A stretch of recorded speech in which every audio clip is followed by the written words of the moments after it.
A ka shkruar fatin Zotit që në momentin që lindim dhe përkundrejt çdo lloj përpjekje do të bëhet vetëm vullneti i tij? Zoti e ka shkruar fatin 2 herë për njeriu. E ka shkruar një herë para se me kryer qiellin dhe tokën 50.000 vjet. 50.000 vjet para se me krijuar qiellin dhe tokën, Allahu ka shkruar fatin e njeriu. Dhe për herë dytë e ka shkruar fatin e njeriu në barkun e nënës. Po jo kur lind.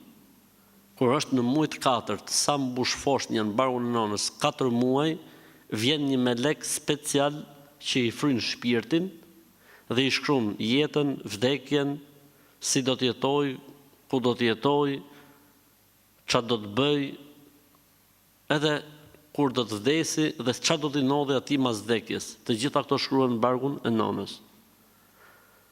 Thot, dhe përkundrejt çdo lloj përpjekje bëhet vullneti i Zotit. Ky është gabim. Në perceptim. Duke sikur njeriu ka një dëshirë tjetër për shembull, me pas Zoti ja ka shkruar kështu edhe ky, për shembull, njeriu ka prirje për të bërë doktor. E Zoti ja ka shkruar aty që do të bëhet hidraulik. E ky shketi tenton më u bë doktor, s'ka hidraulik. Banki më u bë doktor, aty hidraulik, banki gjithë jetën më u bë doktor. Atje ku është shkruar, po nuk funksionon kështu. Allahu ka shkruar në barkun e nënës atë që Zoti e dinte se ne do të veprojmë në jetë. Po të çfarë kuptimi ka? Kuptimi është se ti je duke punu, se në bazë të punës tate do të merresh llogari. Jo në bazë të asaj që ka ditë Zoti se do të bësh ti. Pra Zoti ka sjellë në botë, edhe pse e ka ditë se çfarë do të bësh, si do të sillesh e gjitha. Pra Zoti të trajton ty me veprat e tua, jo me dijen e tij se çfarë do të bësh ti.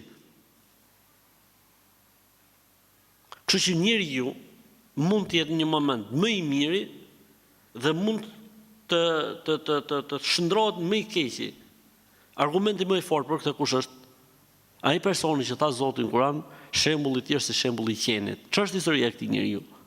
Historia e këtij njeriu ishte që ky po të bëjë dua, duaja e tij pranohej në moment. Pra kishte arritur një fazë të adhurimit dhe përkushtimit ndaj Zotit, që çdo lutje i pranohej. Një problem boni ky, tha Zoti shembulli i tij është si shembulli i qenit. U lut e për këtë mirësi që i kishte dhënë Zoti, e përdori kundër kujt? Kundër profetit Musa a.s. Tani unë të bëj një pyetje, shumë thjeshtë.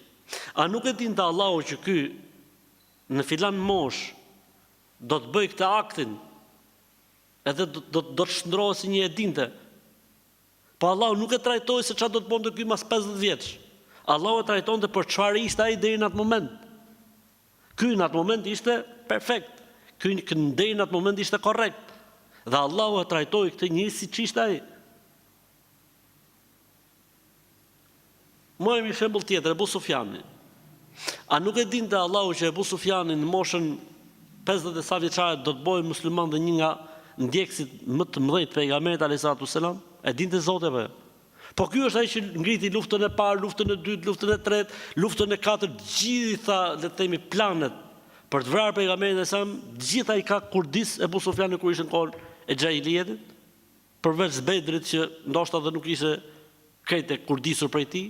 Po si ka mundësi? Ka pra mundësi se Zoti e trajton njeriu në sajt të asaj që bën njeriu, jo çfarë ka ditë Zoti se do të bëjë njeriu. Dhe kur ne themi është shkruar fati i njeriu në barkun e nënës, do të thonë Zoti ka shkruar çfarë ka ditur Zoti se do të bëjmë ne. Nuk ka diktu Zoti gjëra të tjera ndryshe nga çfarë do të jetojshim ne.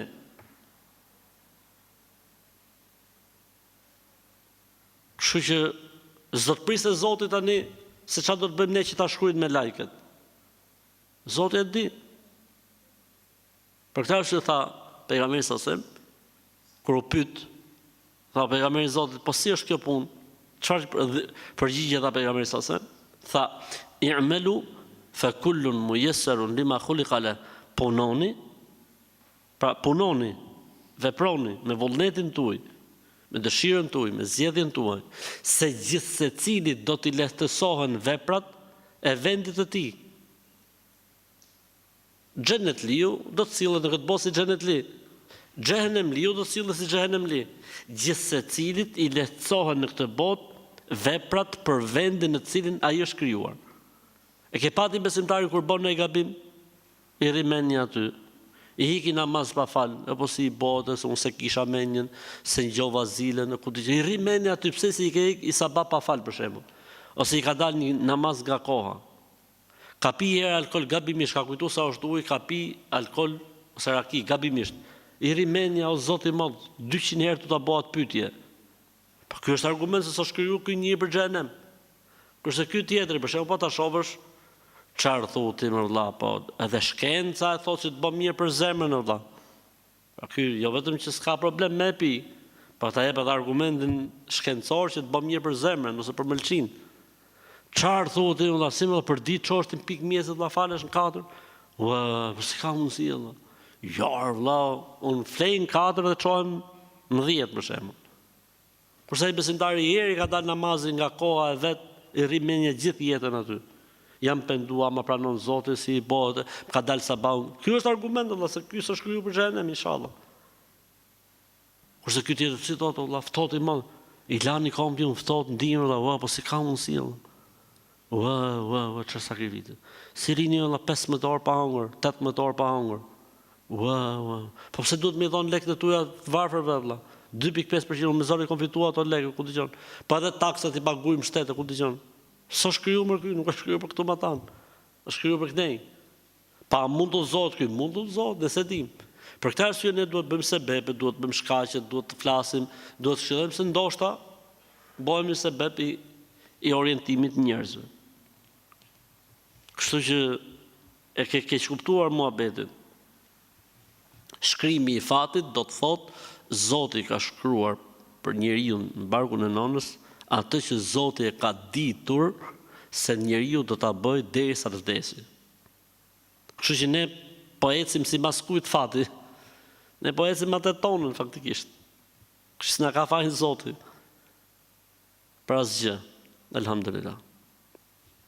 Kështu që grahi punës bëj sebebet, lodhu, mundohu, puno, e mos loz me këto gjëra.